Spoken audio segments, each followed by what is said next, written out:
खून के बदला खून परिवार में जैसे हमारा फैला है ऐसा चाहिए। सबर सबर सबर कितना सबर करें। हाँ, जितने लोग हैं क्या करें, लगा लिया टोपी पहन। जब ये घटना हुआ तो उस टाइम मैं मंदिर गया था, ये वहाँ और वाणी धाम है। टाइम था 3 अक्टूबर 2024 की शाम 6 बजे का और जगह थी यूपी के अमेठी में सफदरगंज, जब वहां के दुर्गा भवानी शक्तिपीठ पर मेला लगा हुआ था और सभी लोग आरती की तैयारी कर रहे थे। बहुत सारे लोग इस टाइम मेले में इकट्ठा हो चुके थे और यहाँ पर काफी सारे डीजे लगे हुए थे। तो कुछ लोगों ने पीछे की तरफ से काफी सारी गोलियां चलने की आवाज सुनाई दी। पहले तो उन लोगों का ये अंदाजा था कि जरूर यहाँ पर कोई ना कोई पटाखे चला रहा होगा, लेकिन वहां पर कोई भी पटाखे वगैरह नहीं जल रहे थे। तो दूसरा उनका अंदाजा ये था कि जरूर स्काई रॉकेट यहाँ पर चलाए गए होंगे, लेकिन आसमान में भी कोई भी आतिशबाजियां नहीं हो रही थी। तो वो लोग इस चीज को चेक करने के लिए कि ये आवाजें कहां से आ रही थी, पीछे की तरफ जाने लगते हैं और लगभग वहां से 50-60 मीटर दूर वो लोग एक घर के पास आ पहुंचते हैं, जहां पर कि उन्होंने देखा कि इस घर का दरवाजा खुला हुआ है और इस परिवार का मालिक सुनील कुमार अंदर की तरफ फर्श पर लेटा हुआ है। तो कुछ एक लोग आगे बढ़ते हैं और जब उन्होंने घर के अंदर का नजारा देखा तो मानो उनके पांव तले से जमीन खिसक गई हो, क्योंकि इस घर के अंदर बिल्कुल इसी तरीके से इसके परिवार के बाकी बचे हुए सदस्य भी इस टाइम जमीन पर पड़े हुए थे। उन सभी के शरीर से रक्त इस टाइम निकल रहा था और वो लोग जो कि यहाँ पर इस टाइम इकट्ठा हो रहे थे, वो लोग तुरंत घर के अंदर जाते हैं, उन सारे ही लोगों को उठाकर वहां के पास के हॉस्पिटल में लेकर जाते हैं। तो डॉक्टर्स ने जब उन लोगों का इलाज करना शुरू किया तो पहली चेकिंग में ही डॉक्टर्स ने ये बात कह दी कि इन लोगों के तो प्राण निकल चुके हैं और इनका अब इलाज करने का कोई फायदा नहीं है। कुछ ही देर बाद इस परिवार के मालिक सुनील कुमार के पड़ोसियों को भी इस बारे में पता चल जाता है कि जो हमारे पड़ोस में यहाँ पर ये परिवार रहा करता था, इनकी काफी ज्यादा बेरहमी से किसी ने जान ले ली है। तो ये खबर कुछ ही देर बाद वायरल हो जाती है। हर तरफ ये बात चल रही थी कि एक परिवार काफी अच्छे से यहाँ पर अपनी जिंदगी बिता रहा था, लेकिन पता नहीं कौन यहाँ पर आया, बड़े ही बेरहमी से इन चारों ही लोगों की उन्होंने जान ले ली। सारी ही चीजें उस टाइम सोशल मीडिया पर चल रही थी कि यहाँ पर एक काफी ज्यादा खुशहाल परिवार रहा करता था। परिवार का मालिक सुनील कुमार 34 साल का था, उसकी पत्नी पूनम भारती 32 साल की थी और इनकी दो प्यारी प्यारी छोटी छोटी बच्चियां भी थी। एक थी 6 साल की सृष्टि और दूसरी थी 2 साल की लाडो। और उस कातिल दरिंदे ने तो इन दो छोटी बच्चियों को भी नहीं छोड़ा। और जिस तरीके से ये सारी ही बातें सोशल मीडिया पर वायरल हो रही थी, तो दूसरी तरफ पुलिस ऑफिसर्स भी यहाँ पर इन्वेस्टिगेशन करने के लिए आ चुके थे। इसके साथ साथ राजनीतिक दबाव भी पुलिस वालों के ऊपर पड़ रहा था, तो वो लोग इस केस को काफी ज्यादा सीरियस लेते हैं और इसके ऊपर इन्वेस्टिगेशन करने लगते हैं और पुलिस वालों की इन्वेस्टिगेशन रंगत लाती भी है और पुलिस को पता चल जाता है कि यहाँ पर असल में हुआ क्या था, इन सारे ही लोगों का ये हाल कैसे हुआ है और इन सभी लोगों की जान लेने वाला कौन है। क्योंकि पुलिस ऑफिसर्स ने सुनील के घर वालों से इस टाइम पूछताछ कर ली थी और जो कुछ भी कमी उन लोगों के पास रह रही थी, वो सारी की सारी बातें इनके कातिल ने पुलिस वालों को बता दी थी। और दरअसल पूरा का पूरा मामला ये था कि सुनील की किसी के साथ भी कोई भी दुश्मनी नहीं थी, वो तो एक काफी ज्यादा मेहनत करने वाला लड़का था। शुरुआती टाइम में सुनील के पास कुछ भी नहीं था, वो सिर्फ और सिर्फ मेहनत मजदूरी के बल पर यहाँ तक पहुंच पाया था, क्योंकि उसके परिवार की हालत इतनी ज्यादा अच्छी नहीं थी, जिसके चलते वो अपने भाई के साथ, अपने पिता के साथ मेहनत मजदूरी करने के लिए जाया करता था, लेकिन इसके साथ साथ वो पढ़ाई भी किया करता था। और 2018 में उसने यूपी पुलिस का कांस्टेबल का अपना एग्जाम क्लियर कर लिया था। उसके बाद वो एक पुलिस ऑफिसर बन जाता है, लेकिन अभी भी उसने अपनी पढ़ाई नहीं छोड़ी थी, क्योंकि वो ये चाहता था कि वो आगे चलकर एक काफी ज्यादा अच्छी इनकम वाली जॉब करे, जिससे कि आज के टाइम में जो उसने दुख और तकलीफ देखी है वो आगे आने वाले उनके बच्चे ना देख पाए। और यही कारण था कि उसकी लगातार मेहनत के चलते उसके टीचर का एक एग्जाम क्लियर हो जाता है और उसके बाद वो एक टीचर लग जाता है। अभी तक सुनील ने पूनम भारती नाम की एक लड़की से शादी कर ली थी और उनकी 2 बेटियां हो चुकी थी और उसके बाद वो अमेठी में जाकर रहने लगता है। वहां पर काफी अच्छे से अपने परिवार के साथ ये टाइम बिता बिता रहा था, इसको ये बात लग रही थी कि शायद अब तो इसके परिवार की, इसकी खुद की पर्सनल सारी की सारी दिक्कतें दूर हो चुकी हैं, क्योंकि इसके पास एक काफ़ी अच्छी जॉब है, दूसरी उसकी पत्नी है और छोटे छोटे इसके 2 बच्चे भी हो चुके हैं। आखिरकार अब तो क्या परेशानी होने वाली है। अब तो हर रोज़ का बस यही काम है कि उसे अपनी जॉब पर जाना है और उसके बाद वापस आकर अपने परिवार को संभालना है। लेकिन उसे इस बात का बिल्कुल भी अंदाजा नहीं था कि जब वो अपनी जॉब पर चला जाता है तो इनके यहाँ पर पड़ोस में रहने वाला एक चंदन वर्मा नाम का लड़का पीछे से इनके घर पर आ जाता है। पहले तो वो नॉर्मली किसी न किसी काम के लिए आया करता था, लेकिन धीरे धीरे जैसे जैसे टाइम बीतता है तो वो पूनम भारती के बहुत ज्यादा नजदीक आ जाता है। अब ये दोनों ही एक दूसरे से बहुत ज्यादा प्यार करने लगे थे और यही कारण था कि सुनील जब भी अपनी जॉब पर जाया करता था तो पीछे से चंदन वर्मा सुनील के घर पर जा पहुंचा करता था अपनी प्रेमिका पूनम भारती से मिलने के लिए। लेकिन एक टाइम ऐसा भी आया जब सुनील को इन सारी ही चीजों के बारे में पता चल जाता है और उसके बाद सुनील और पूनम भारती के बीच काफी ज्यादा लड़ाई होती है। इस लड़ाई के बाद पूनम भारती इस बात के लिए मान जाती है कि वो आज के बाद कभी भी चंदन वर्मा से नहीं मिलेगी। लेकिन दूसरी तरफ चंदन वर्मा तो पूनम भारती के प्यार में पागल हो चुका था। उसने ये बात साफ साफ अब सुनील को आकर कह दी कि वो उसकी पत्नी से बहुत ज्यादा प्यार करता है और वो उसके बिना नहीं रह सकता, वो उसे पाने के लिए कुछ भी कर सकता है। लेकिन दूसरी तरफ सुनील भी ये बात कहता है कि वो उसकी पत्नी है, उसके परिवार में इस टाइम बच्चे आ चुके हैं और वो ऐसा कुछ नहीं होने देगा जैसे कि चंदन के दिमाग में चल रहा है। तो चंदन ने कहना शुरू किया कि अब तुम्हारे बच्चे हो चुके हैं तो तुम अपने बच्चों को रख लो और तुम्हारी पत्नी को तुम मुझे सौंप दो, मैं इसके साथ शादी करूंगा और काफी खुशहाली से रखूंगा। लेकिन सुनील इस बात के लिए इनकार कर देता है। तो चंदन वर्मा ने यह बात कही कि वो उसकी पत्नी के साथ साथ उसके बच्चों को भी रखने के लिए तैयार है, ये इन्हें भी पाल लेगा, इसे कोई भी परेशानी नहीं है। लेकिन सुनील को ये सारी ही बातें सुनकर काफी ज्यादा गुस्सा आ रहा था और उसके बाद इन दोनों के बीच लड़ाई हो जाती है। दूसरी तरफ अब चंदन सुनील के अपने जॉब पर जाने के बाद वापस जब पूनम भारती के पास आया करता था तो वो भी उससे बातें नहीं किया करती थी। उसने साफ इनकार कर दिया था कि उसके पति को पता चल चुका है और वो बिल्कुल भी नहीं चाहती कि इन दोनों के बीच इस टाइम दरार आ जाए, तो वो उससे बातें करना बंद कर देती है। और इस बात से गुस्सा होकर चंदन वर्मा अब इन्हें बाहर जाकर छेड़ने लगता है। जब भी ये मार्केट में हुआ करती थी या फिर इसकी बेटियां बाहर हुआ करती थी तो ये वहां पर जाकर उन्हें तंग करने लगता है। पहले तो सुनील ने चंदन को काफी अच्छे से समझा दिया था, लेकिन उसके बाद भी जब वो नहीं मानता है तो सुनील कुमार और पूनम भारती दोनों पुलिस स्टेशन जा पहुंचते हैं। वहां पर जाकर चंदन वर्मा के खिलाफ वो लोग रिपोर्ट दर्ज करवाते हैं और पुलिस ऑफिसर्स छेड़छाड़ का मामला दर्ज करके चंदन वर्मा को गिरफ्तार कर भी लेते हैं। लेकिन 3 दिन बाद ही वो पैरोल पर बाहर आ जाता है और उसके बाद तो इसके अंदर इतना ज्यादा गुस्सा भर चुका था कि उसकी जो प्रेमिका थी पूनम भारती, उसने उसके खिलाफ कंप्लेंट दर्ज कैसे करवा दी। एक टाइम में वो दोनों एक दूसरे से बहुत ज्यादा प्यार किया करते थे, लेकिन इस टाइम वो ना तो उससे मिलने के लिए आ रही है, ना ही उससे वो बातें करती है और ऊपर से उसने उसके खिलाफ एक कंप्लेंट भी दर्ज करवा दी। तो वो अंदर तक अब बहुत ज्यादा गुस्से में भर चुका था, उसे कुछ भी समझ नहीं आ रहा था कि वो करे तो क्या करे। और उसके बाद चंदन वर्मा ने अपने सोशल मीडिया हैंडल पर एक पोस्ट डाली। उसने स्टेटस ये डाल रखा था कि बहुत जल्द आप लोग 5 लोगों के कत्ल को देखने वाले हैं। इसके बारे में जैसे ही सुनील को पता चलता है, पूनम भारती को पता चलता है, तो वो भी काफी ज्यादा घबरा चुके थे। लेकिन उन्हें यही लग रहा था कि शायद ये गुस्से गुस्से में ऐसा ही बोल रहा होगा। और जैसे ही इस चीज के बारे में पूनम भारती को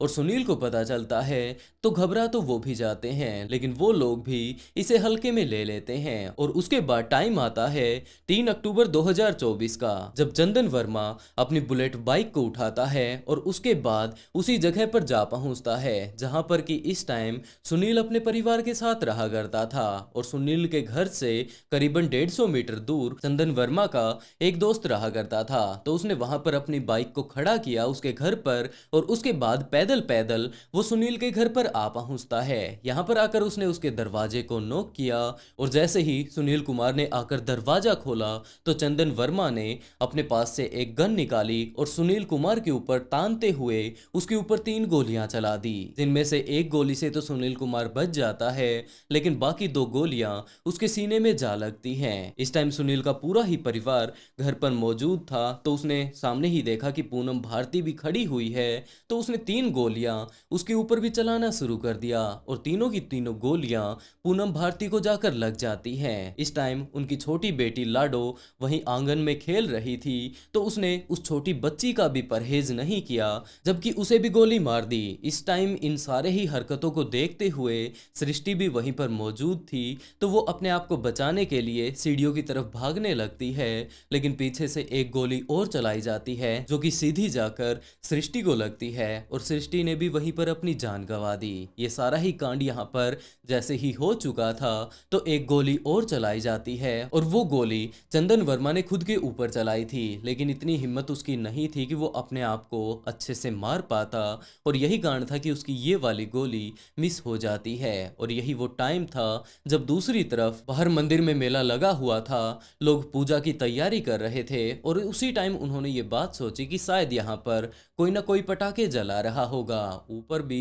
आसमान में पटाखे नहीं जल रहे हैं, तो आखिरकार ये आवाज कहाँ से आ रही है। यही सारी चीजें चेक करने के लिए जब वो लोग उस घर के पास पहुंचते हैं, तो उन्होंने देखा कि यहाँ पर काफी सारे लोगों ने अपनी जान गंवा दी है। और इस टाइम चंदन वर्मा वहां से भाग चुका था। वो वापस जाता है, अपना बाइक उठाता है और वहां से भाग जाता है। कुछ एक लोग ऐसे मौजूद थे जिन्होंने कि वहां से उसे भागते हुए देखा था, लेकिन वो लोग सबसे पहले इन लोगों की जान बचाना चाहते थे। और बाद में जब पुलिस ऑफिसर्स इस केस के ऊपर यहाँ पर तहकीकात करने के लिए आते हैं, तो सुनील कुमार के परिवार ने सारी ही बातें बताई कि कुछ इस तरीके से वो लड़का हमारे परिवार को तंग कर रहा था। इस तरीके का उसने स्टेटस डाला था। आखिरी टाइम में मेले में मौजूद लोगों ने वहां से उसे भागते हुए भी देखा था, और उसके उस बाइक वाले घर से भी जाकर इस बात का पता कर लिया गया था कि यहाँ पर वो बाइक खड़ी करके गया था। तो ये सारी ही चीजें जैसे ही पुलिस ऑफिसर्स को पता चलती हैं, क्योंकि ऊपर से काफी ज्यादा दबाव इस टाइम पुलिस के ऊपर था,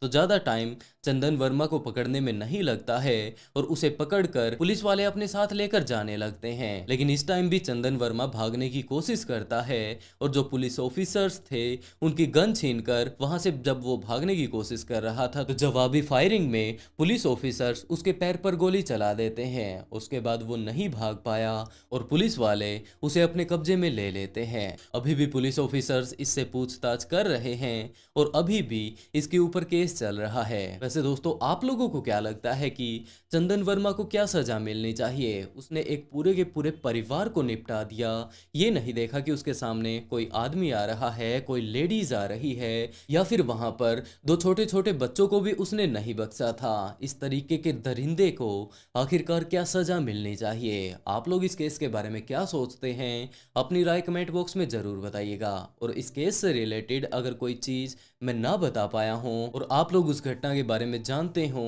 तो कमेंट बॉक्स में जरूर बताइएगा।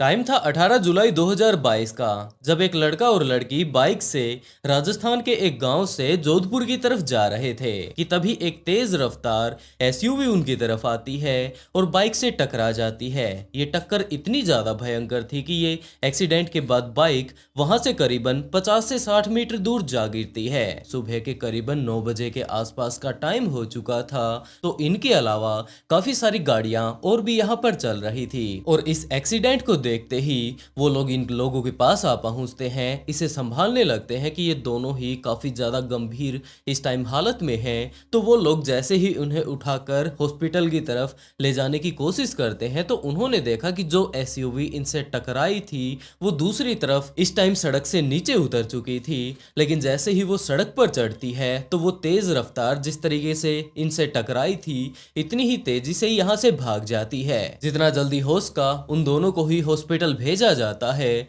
लेकिन हॉस्पिटल भेजने का कोई भी फायदा नहीं रहता, क्योंकि बीच में ही इन दोनों ने अपनी जान गंवा दी। कुछ ही देर बाद इनके घर वालों को भी बुला लिया जाता है, और जब इनके परिवार वालों को पता चलता है कि कुछ इस तरीके से एक्सीडेंट में इनके दोनों ही बच्चों ने अपनी जान गंवा दी, तो उनका भी रो रो कर बुरा हाल हो जाता है। लेकिन आज के टाइम में सड़कों पर एक्सीडेंट ही इतने होते हैं जिसका कि जिम्मेदार किसी को भी नहीं ठहराया जा सकता, और वो लोग सोचते हैं कि ये एक बिल्कुल नॉर्मल एक्सीडेंट था। लेकिन जब ये बात इनके गांव वालों तक पहुंचती है कि कुछ इस तरीके से एक एसयूवी ने इन्हें टक्कर मार दी, उन दोनों ने ही अपनी जान गंवा दी, तो उनके गांव वालों ने इस परिवार के पास आकर बताना शुरू किया कि भाई जिस एसयूवी के बारे में तुम लोग बता रहे हो वो एसयूवी पिछले लगभग 2 दिनों से हमारे गांव के आसपास चक्कर लगा रही थी। हमें इस बारे में बिल्कुल भी नहीं पता था कि ये यहाँ पर क्यों घूम रही है, लेकिन आज अगर देखा जाए तो तुम लोगों ने ये न्यूज़ हम लोगों को बताई है तो हम लोग तुम्हें बता रहे हैं। और इसके बारे में जानते ही इस हादसे में जान गंवाने वाले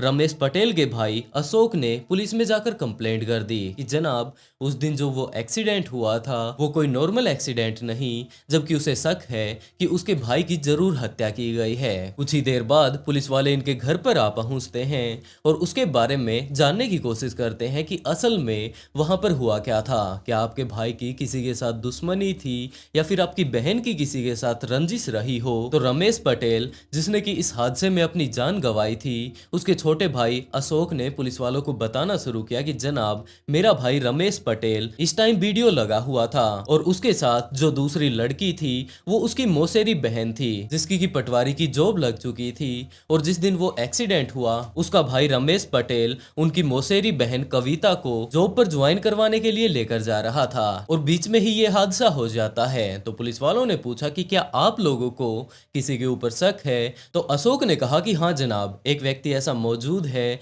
जिसके ऊपर की मुझे पूरा शक है कि उसने ही ये हादसा करवाया होगा, और वो भी कोई और नहीं जबकि रमेश पटेल की पत्नी यानी कि उसकी भाभी गुड्डी है। तो पुलिस वाले अशोक से ही पूछने लगते हैं कि तुम्हारी भाभी तो पिछले करीबन 2-3 दिनों से लगातार रोती जा रही है और इसका मेन कारण ये भी है कि उसका संसार, उसका सुहाग उजड़ चुका है, तो तुम उसी के ऊपर शक क्यों कर रहे हो। तो अशोक ने सारी ही चीजें डिटेल से बतानी शुरू की कि जनाब जब से इन दोनों की शादी हुई थी, करीबन शादी को 3 साल हो चुके हैं, लेकिन इसकी भाभी ने उसके भाई के साथ कभी भी बनाकर नहीं रखी। और इसके अलावा जो उनके भाई का मोबाइल नंबर है उन्होंने रॉन्ग नंबर के नाम से सेव कर रखा था। और उसके बाद पुलिस ऑफिसर्स जो कुछ भी डिटेल से बातें अशोक से पूछ सकते थे वो सारी ही बातें अशोक से वो लोग पूछने लगते हैं और जो कुछ भी उन्हें पता चलता है उसके बिना पर वो लोग बाहर तहकीकात करने लगते हैं। और जब सारी ही चीजें उन्हें पता चल चुकी थी तो आखिर में वो लोग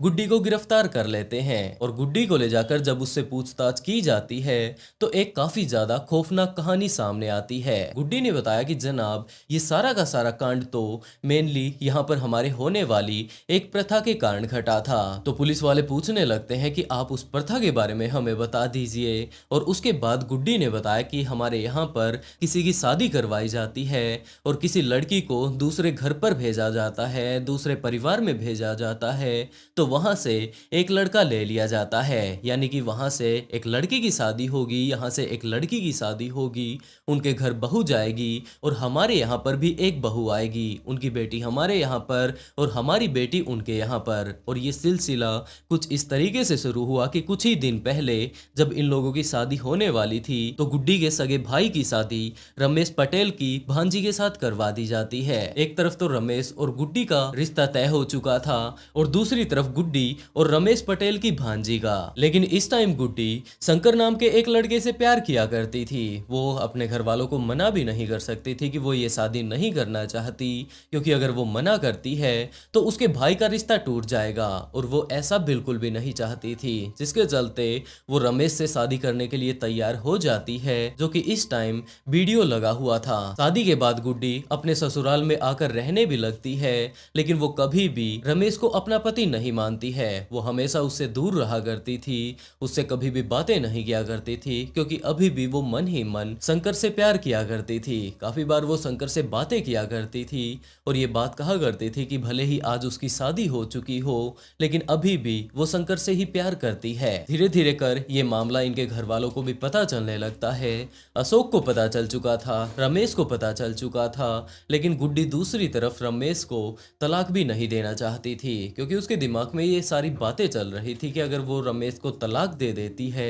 तो जरूर उसके भाई की भी जिंदगी बर्बाद हो जाएगी, क्योंकि जैसे ही ये यहाँ पर इसे तलाक देगी तो उसकी जिंदगी में भी खटास आना शुरू हो जाएगा। तो वो इसे छोड़ भी नहीं सकती थी लेकिन इसके साथ रह भी नहीं सकती थी, और यही कारण था कि वो उससे नफरत करते हुए भी उसके साथ रह रही थी। उसका मोबाइल उसने रॉन्ग नंबर के नाम से सेव कर लिया था और दूसरी तरफ लगातार अशोक को देखा जाए या फिर उसके भाई रमेश को देखा जाए तो वो लगातार यही बात कहा करते थे कि अगर तुम हमारे साथ नहीं रहना चाहती, इस घर में रहकर तुम खुश नहीं हो, तो तुम हमसे अलग हो सकती हो। रमेश उसे तलाक देने के लिए भी तैयार था, लेकिन गुड्डी ऐसा बिल्कुल भी नहीं चाहती थी कि जैसे ही ये वापस अपने घर पर जाए इसे तलाक देकर तो उसके भाई की जिंदगी बर्बाद हो जाए। और ऐसे में दूसरी तरफ शंकर तो लगातार वेट कर ही रहा था कि हमारी शादी कब होने वाली है। और उसके बाद गुड्डी के दिमाग में ये ख्याल आता है कि रमेश अगर उसकी जिंदगी से, उसके परिवार वालों की जिंदगी से हमेशा हमेशा के लिए दूर हो जाता है तो शायद उसकी भाई की जिंदगी में कुछ भी असर ना पड़े, क्योंकि ये एक नॉर्मली तौर पर अपनी जान गंवा चुका है और गुड्डी को ऐसे हालातों में दूसरी शादी करनी ही पड़ेगी। वो बेचारी मजबूरन दूसरी शादी कर रही है, लेकिन किसी को भी इस बारे में पता नहीं चल पाएगा कि रमेश ने अपनी जान नॉर्मली गंवाई है या फिर किसी ने इसकी हत्या की है। जिसके तौर पर इस घटना से करीबन 1 साल पहले रमेश के साथ लूटपाट की घटना भी घटी थी और उस टाइम भी उसके साथ लूटपाट की घटना को अंजाम देने वाला कोई और नहीं जबकि शंकर ही था। गुड्डी ने सारी की सारी प्लानिंग बना रखी थी कि हम लोग इसे मार डालेंगे, मामला हम लोग लूटपाट का दिखा देंगे, जिसके बाद किसी को किसी के ऊपर शक नहीं होगा और पुलिस वाले भी इस बात का अंदाजा नहीं लगा पाएंगे कि यहाँ पर एक हत्या हुई है। लेकिन उस टाइम लूटपाट वाले उस मामले में वो लोग रमेश की जान नहीं ले पाते हैं और उस टाइम रमेश जिंदा बच जाता है। लेकिन तब तक रमेश को इस बारे में नहीं पता था कि उसके साथ जो ये हादसा घटा है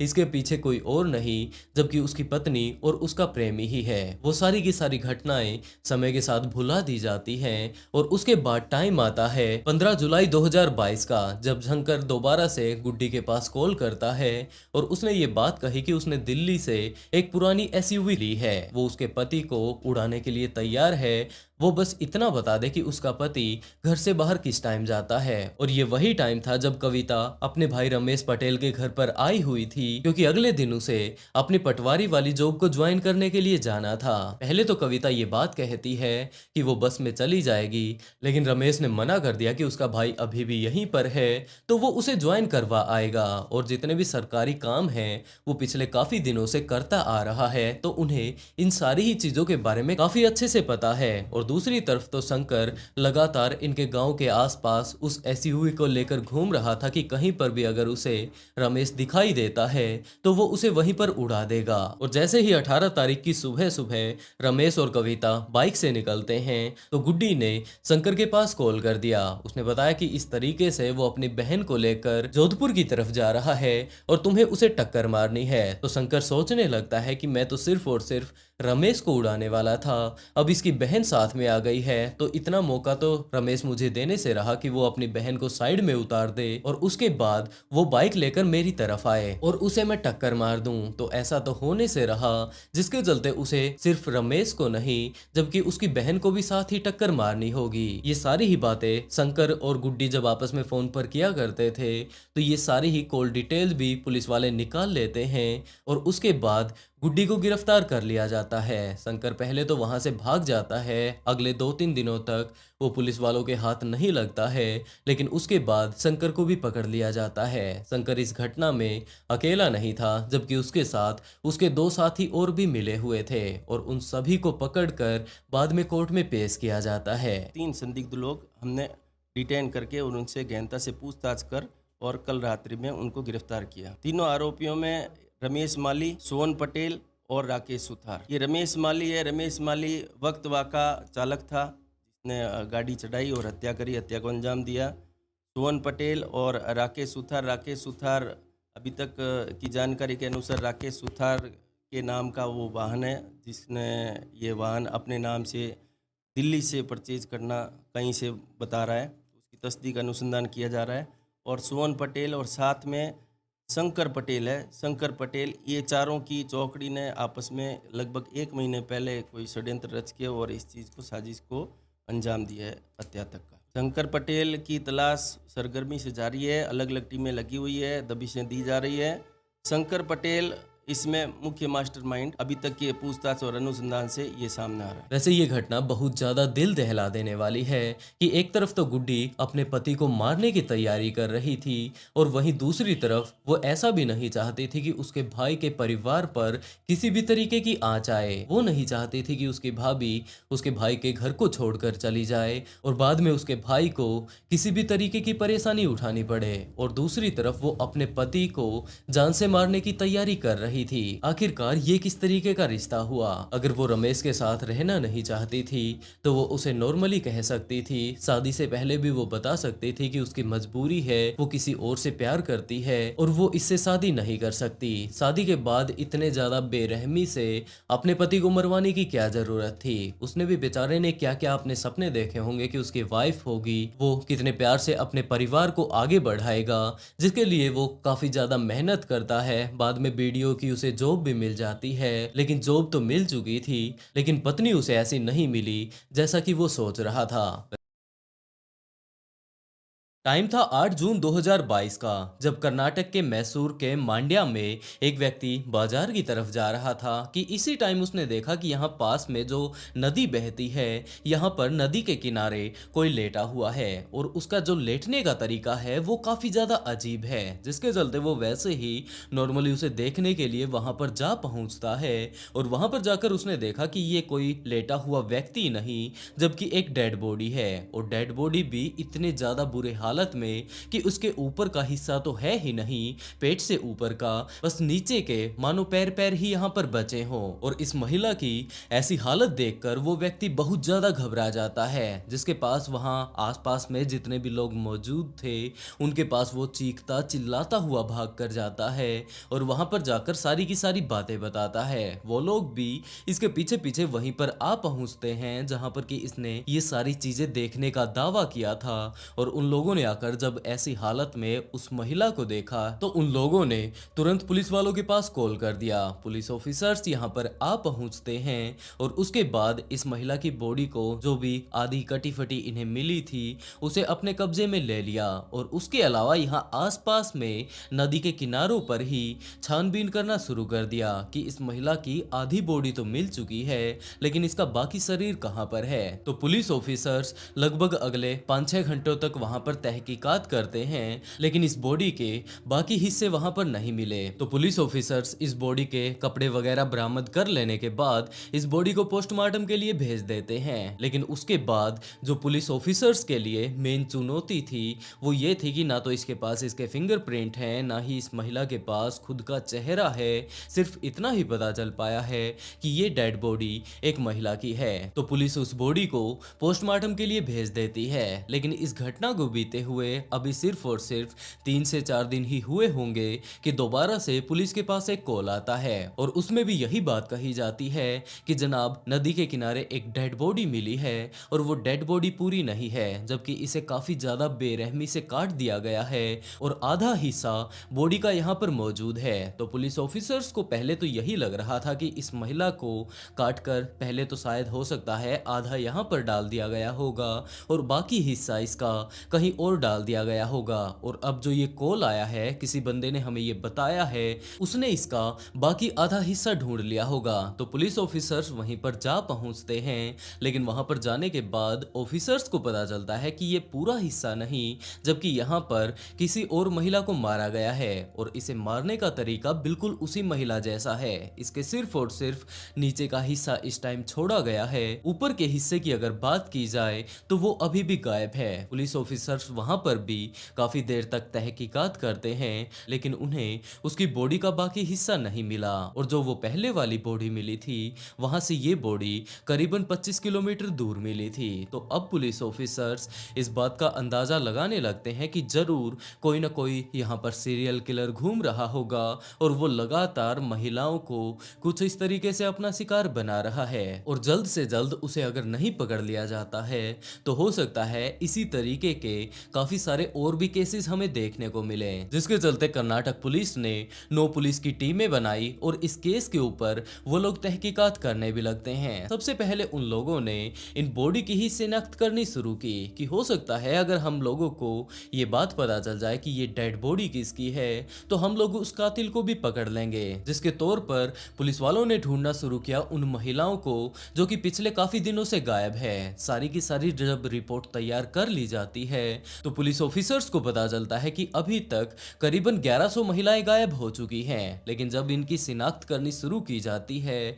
और इनकी छटनी करनी शुरू की जाती है कि 8 तारीख से पहले कितनी महिलाएं गायब हुई थी, इसके आसपास कितनी महिलाएं गायब हुई थी, और उसमें भी मेन जो बात है वो ये है कि 25 से 35 साल की जिनकी उम्र रही हो वो कितनी महिलाएं थी, तो अब सिर्फ और सिर्फ 35 से 40 ऐसी महिलाएं बाकी रह गई थी जो कि इस कैटेगरी में आया करती थी। और जो पुलिस ऑफिसर्स ने अपनी टीम बना रखी थी वो टीमें जाकर इनके घर पर पर्सनली इस टाइम पूछताछ कर रहे थे। और इसी टाइम पूछताछ करते करते बेंगलोर के एक गांव में जा पहुंचते हैं। वहां पर जाकर पुलिस वाले कुछ एक पूछताछ उनके बारे में करते हैं जो कि महिला इस टाइम गायब हो चुकी थी, और दूसरी तरफ उसके फोटो भी वो लोग बरामद कर लेते हैं। और जब इस फोटो को पुलिस ऑफिसर्स देखते हैं तो उन्होंने पाया कि जो डेड बॉडी उन्होंने पाई थी उस डेड बॉडी ने जो कपड़े पहन रखे थे इस फोटो वाली महिला ने भी पहन रखे हैं। वो कपड़े पहचानते ही पुलिस ऑफिसर्स उन कपड़ों को लाकर उस परिवार को दिखाने लगते हैं, और उस परिवार ने भी पहचान लिया कि हाँ जनाब ये जो कपड़े हैं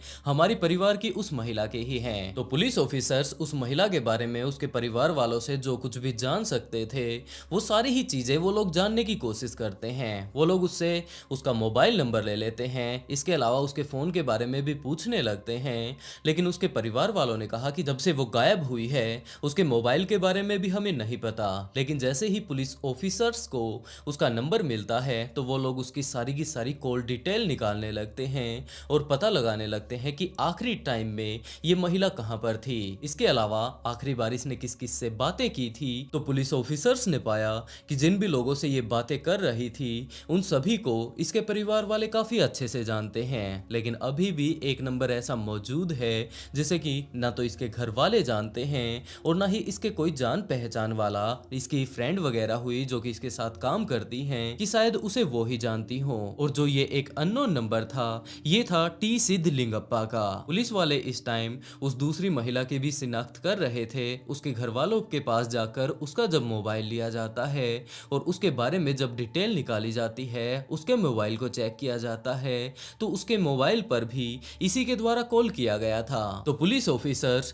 टी सिद्धलिंगप्पा के पास जा पहुंचते हैं, उसे गिरफ्तार कर लेते हैं और उसके बाद उसे लाकर उससे पूछताछ करने वो लोग शुरू करते हैं। पहले तो लिंगप्पा ने इस बात से इनकार कर दिया कि जनाब कौन है ये महिलाएं, मैं तो इन्हें जानता ही नहीं। लेकिन सारे ही सबूत जब पुलिस वालों ने लिंगप्पा के सामने रखे तो लिंगप्पा टूट जाता है और उसके बाद उसने एक ऐसी कहानी बताई जिसे कि सुनकर पुलिस वालों को खुद के ऊपर विश्वास नहीं हुआ कि आखिरकार ये बंदा ऐसे कैसे कर सकता है। हाँ, प्यार में हर कोई पागल हो जाता है, लेकिन आखिरी में जो इसने डिसीजन लिया ये सच में ही काफी ज्यादा खौफनाक था। लिंगप्पा ने बताया कि वो यहीं पर एक फैक्ट्री में काम करता है। फैक्ट्री में काम कर लेने के अलावा जब वो काफी ज्यादा बोर हो जाया करता था तो काफी बार ऐसा हुआ करता था कि यहाँ पास में ही एक रेड लाइट एरिया था, तो वो वहां पर एंजॉय करने के लिए जा पहुंचा करता था। और वहां पर भी जब वो एक बार जाता है तो उसकी मुलाकात चंद्रलेखा नाम की एक लड़की से होती है जो कि असल में एक सेक्स वर्कर थी। वो उसके पास बार बार जाने लगता है, उसके पास जाकर उसे काफी ज्यादा अच्छा लगा करता था और धीरे धीरे कर लिंगप्पा को भी पता ही नहीं चलता कि कब वो उसे प्यार करने लगता है। दूसरी तरफ चंद्रलेखा के साथ भी बिल्कुल कुछ ऐसा ही था, वो भी मन ही मन लिंगप्पा से प्यार करने लगती है। धीरे धीरे कर जैसे जैसे टाइम बीतता है हर रोज लिंगप्पा अब उसके पास जाने लगा था तो वो लोग ज्यादा से ज्यादा टाइम एक दूसरे के साथ बिताया करते थे। और एक टाइम ऐसा भी आया जब उन्होंने आपस में बताना शुरू किया कि वो उससे कितना ज्यादा प्यार करती है, लिंगप्पा भी उससे कितना ज्यादा प्यार करता है और एक दूसरे को वो बहुत ज्यादा चाहते हैं। अब वो ज्यादा से ज्यादा टाइम जब एक दूसरे के साथ बिताया ही करते थे तो लिंगप्पा ने चित्रलेखा से पूछना शुरू किया कि आखिरकार तुम इस धंधे में कैसे आन फंसी, क्योंकि मुझे नहीं लगता कि जिस तरीके के तुम बातें करती हो मेरे साथ उसके हिसाब से तो तुम्हें यहाँ पर नहीं होना चाहिए। चाहिए था। और उसके बाद चित्रलेखा ने सारी ही चीज़ें डिटेल से बतानी शुरू की। उसने बताया कि वो यहाँ पर बिल्कुल भी नहीं आना चाहती थी, वो काफ़ी अच्छे एक परिवार से संबंध रखती है, वो पढ़ी लिखी है, लेकिन यहाँ पर तो उसे ज़बरदस्ती लाया गया है। लिंगप्पा को थोड़ा अजीब लगता है कि अगर तुमने पढ़ाई भी कर रखी है, तुम्हारा परिवार भी काफ़ी ज़्यादा अच्छा है, तो तुम यहाँ पर कैसे आन फंसी। अब वो जब धीरे धीरे कर हर रोज मिला करते थे तो चित्रलेखा भी उसके ऊपर विश्वास करने लगी थी। और उसके बाद चित्रलेखा ने अपनी सारी की सारी समस्या उसे बतानी शुरू की। उसने बताया कि वो यहाँ पर अपनी मर्जी से नहीं आई थी, जबकि वो तो अपने गांव में अपने माता पिता के साथ, अपने परिवार के साथ काफ़ी ज़्यादा अच्छा खुशहाली से टाइम बिता रही थी। लेकिन जब उसने अपनी पढ़ाई पूरी कर ही ली थी तो उसके गांव की काफ़ी सारी और भी लड़कियां मौजूद थी जो कि इस टाइम बाहर जॉब किया करती थी। चित्रलेखा ने उनसे ये बात कही कि उसने भी अपनी पढ़ाई पूरी कर ली है और वो भी कहीं पर जॉब लगना चाहती है, तो क्या उनके कहीं पर ऐसे कॉन्टैक्ट हैं जो कि उसे जॉब लगवा पाए। तो उसके साथ की वो महिलाएं इस बात के लिए मान जाती हैं कि वो उसे जॉब दिलवाने के लिए तैयार हैं। वो उसे अपने साथ लेकर एक दूसरे शहर आ जाती हैं और वहां पर अगले काफ़ी दिनों तक रहती हैं। उन्होंने कहा कि वो उसके लिए काफ़ी अच्छी एक जॉब ढूंढ रही हैं और उसके बाद वो उसे यहाँ पर रेड लाइट एरिया में ले आती हैं। यहाँ पर वो उसे जबरदस्ती छोड़कर चली जाती हैं और कुछ एक दिनों बाद जब वो वापस अपने घर पर जाती है, उसने इस बात से इनकार कर दिया कि वो ऐसे काम बिल्कुल भी नहीं करने वाली है। तो उसके उन साथियों ने ये बात कही कि अगर तुम ऐसा नहीं करती हो तो उसके जो वो साथी हैं जो कि उसे गांव से यहाँ पर लेकर आए थे, वो उसके गांव में ये सारी ही बातें बता देंगे और उसके बाद उसके घर वाले उसे घर से निकाल देंगे। गांव में उसकी बहुत ज़्यादा बेइज्जती हो जाएगी, उसके परिवार वालों की भी बहुत ज़्यादा बेइज्जती होगी। उसके बाद वो क्या करेगी। तो अब चित्रलेखा के पास कोई भी रास्ता नहीं था, जिसके चलते वो यहीं पर रहने लगती है, यहीं पर रेड लाइट एरिया में ही अपना काम करने लगती है और जितने भी पैसे उसके पास आया करते थे वो सारे ही पैसे वो अपने घर पर भेज दिया करती थी। आज भी उसके घर वालों को इस बारे में बिल्कुल भी नहीं पता था कि असल में उनकी बेटी काम क्या करती है। तो यही सारी उसकी कहानी थी और इस कहानी को सुनकर लिंगप्पा भी अंदर तक टूट जाता है। उसे समझ नहीं आता कि अगर कोई लड़की इस तरीके का काम धंधा करना ही नहीं चाहती तो ये लोग जबरदस्ती करके ऐसे कामों में इन्हें क्यों डाल देते हैं। और उसके बाद चित्रलेखा ने बताया कि यहाँ पर लाने के नाम के उन्हें काफ़ी सारे पैसे मिले थे। वो एक दो लड़की नहीं थी, जबकि काफ़ी सारे लड़के थे, काफ़ी सारी लड़कियाँ थी और उन सभी ने मिलकर उसे फंसाया था। उसके बाद लिंगप्पा को काफ़ी ज़्यादा बुरा लगता है कि जिसे वो प्यार करता है यहाँ पर फंसी हुई है। इसका कारण ये खुद नहीं, जबकि इसके साथ की वो सारी की सारी महिलाएं हैं और लिंगप्पा अब इससे प्यार किया करता था। तो लिंगप्पा ने कहा कि क्या तुम उन सारी ही महिलाओं से और उन आदमियों से बदला लेना चाहती हो। और दूसरी तरफ चित्रलेखा ने कहा कि हाँ बिल्कुल, क्यों नहीं। हाँ, वो तो उसके पास इतनी ताकत नहीं है, इतनी पावर नहीं है और ना ही इतना टाइम है कि वो बाहर जाकर कोई षड्यंत्र करे और उसके बाद उनसे बदला ले। और यही कारण है कि यहाँ पर इस रेड लाइट एरिया में ही सिमट कर रह चुकी है। और उसके बाद लिंगप्पा ने कहा कि वो उसकी मदद करने के लिए तैयार है। उसने उन सारे ही लोगों की लिस्ट बनानी शुरू की और चित्रलेखा ने बताया कि वो कुल 7 लोग हैं। लिंगप्पा ने उन 7 ही लोगों का नाम लिख लिया और उसके बाद धीरे धीरे कर वो उनका पीछा करने लगता है। इन दोनों ने मिलकर अब पूरी प्लानिंग बना ली थी कि इन 7 ही लोगों को इतनी ज्यादा बेरहमी से वो लोग मारेंगे कि उनके अंदर तक की रूह कांप जाएगी कि आखिरकार उन्होंने इस महिला के साथ ऐसा क्यों किया था। और उनमें से एक दो महिलाएं तो सेक्स वर्कर ही थी, जिसके तौर पर लिंगप्पा ने उन्हें बुक कर लिया फोन वगैरह करके और उसके बाद उसे एक जंगल में लेकर जाता है और जंगल में ले जाकर उसका वहीं पर गला घोंटकर उसे मार डालता है और उसके बाद उसके शरीर को 2 हिस्सों में काट देता है। जो ऊपर वाला हिस्सा होता है वो उसे और ज्यादा बारीक हिस्सों में काटने लगता है और उसे जंगल के अलग अलग हिस्सों में फेंक देता है और जो नीचे वाला हिस्सा बचा था उसे ले जाकर वो एक नदी में फेंक देता है। बाद में वो बात अलग है कि वो नदी वाला हिस्सा तैरकर यहाँ पर किनारे पर आ जाता है। लिंगप्पा ने जब से पहला मर्डर किया था वो बहुत ज्यादा घबराया हुआ था, लेकिन उसके बाद 1 दिन बीतता है, 2 दिन बीतते हैं, 3 दिन बीतते हैं, लेकिन अभी तक पुलिस ऑफिसर्स को डेड बॉडी तक नहीं मिली थी। और दूसरी तरफ लिंगप्पा ने पूरा अच्छे से काम बांध रखा था। उसने इस बात का अंदाजा लगा रखा था कि ना तो पुलिस वाले इसका कभी चेहरा ढूंढ पाएंगे, ना ही कभी इसके हाथ की उंगलियां पुलिस वालों को मिलेंगी, सिर्फ और सिर्फ नीचे का हिस्सा है उससे कभी वो पकड़ा ही नहीं जाएगा,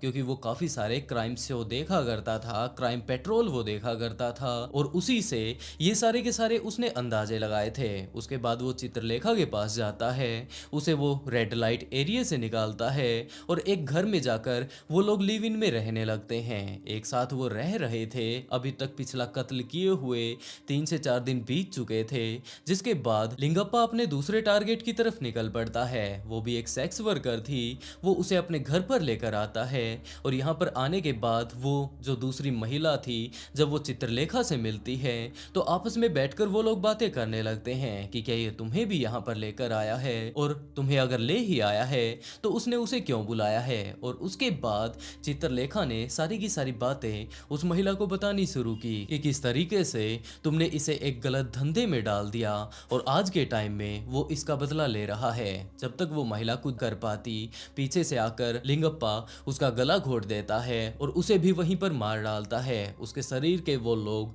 पिछले वालों की तरह बिल्कुल छोटे छोटे हिस्सों में काट देते हैं। नीचे का हिस्सा अलग कर देते हैं, ऊपर के हिस्सों को वो लोग छोटे छोटे हिस्सों में काट देते हैं और उसे एक बोरी में डाल देते हैं। जो शरीर के ऊपर के हिस्से छोटे छोटे हिस्सों में काटे थे उन्हें शहर के अलग अलग हिस्सों में फेंक देते हैं और इसके अलावा जो नीचे का हिस्सा बचा था उसे ले जाकर वो लोग एक नदी में फेंक आते हैं। बिल्कुल इसी तरीके से अगले कांड को भी वो लोग अंजाम देते हैं। 8 जून को जब वो लोग फेंक कर आ चुके थे तो वो वही घटना थी जब सुबह सुबह वो बंदा अपने काम पर जा रहा था और उसने वो डेड बॉडी देखी थी। इसकी ये कहानी सुनकर पुलिस ऑफिसर्स को मानो सारा का सारा मामला समझ आ ही चुका था और उसके बाद पुलिस ऑफिसर्स ने पूछना शुरू किया कि तुमने 3 लोगों को तो मार ही डाला है, जिनकी 2 की तो डेड बॉडी हमें मिल चुकी है, तीसरे की डेड बॉडी वो लोग पूछताछ कर लेते हैं। और उसके बाद उन्होंने लिंगप्पा से कहना शुरू किया कि जो 4 लोग बाकी बचे हुए थे, क्योंकि तुम 7 को टोटल मारना चाहते थे, 3 को तुम मार चुके थे,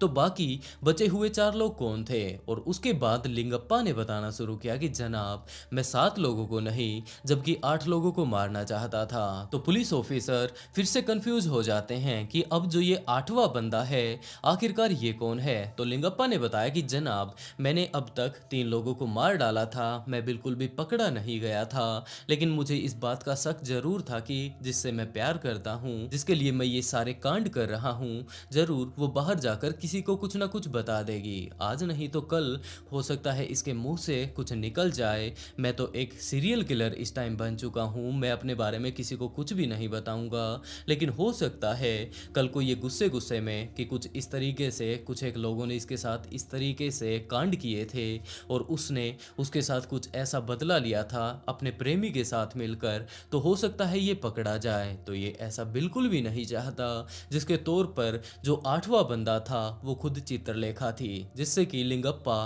प्यार किया करता था। उसने ये प्लान बना रखा था कि ये इसे भी जिंदा नहीं छोड़ने वाला है और सच में अगर देखा जाए तो इन सारे ही लोगों को मार लेने के बाद ये चित्रलेखा को भी मारना चाहता था। चित्रलेखा को जब इस बारे में पता चलता है तो वो अंदर तक उसकी रूह कांप जाती है कि आखिरकार जिससे वो इतना ज्यादा प्यार करती है, जिसकी बदौलत वो अपने उस एरिया को छोड़कर जहां पर कि वो इस टाइम धंधा किया करती थी, इसके पीछे पीछे इसके घर पर आकर लिव इन में रहने लगी है, लेकिन दूसरी तरफ ये तो इसे मारने की तैयारी कर रहा है। ये सारा ही मामला जैसे ही पुलिस ऑफिसर्स को समझ आता है तो वो उन दोनों को ही गिरफ्तार कर लेता है, क्योंकि भले ही चित्रलेखा ने उन लोगों को ना मारा हो, लेकिन जब उन्हें मारा जा रहा था तो उसके अंदर इसने भी मदद की थी। तो ये सारा ही मामला समझ लेने के बाद पुलिस ऑफिसर्स उन दोनों को ही गिरफ्तार कर लेते हैं और कुछ इस तरीके से पुलिस वाले भी हैरान हो जाते हैं कि जो बंदा अपनी प्रेमिका से प्यार किया करता था,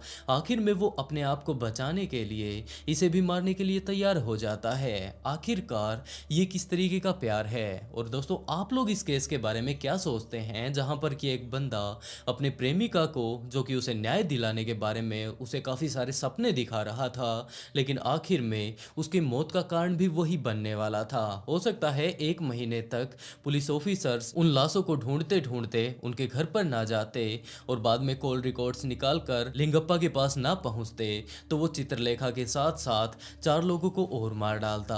आप लोग इस केस के बारे में क्या सोचते हैं, अपनी राय कमेंट बॉक्स में जरूर बताइएगा।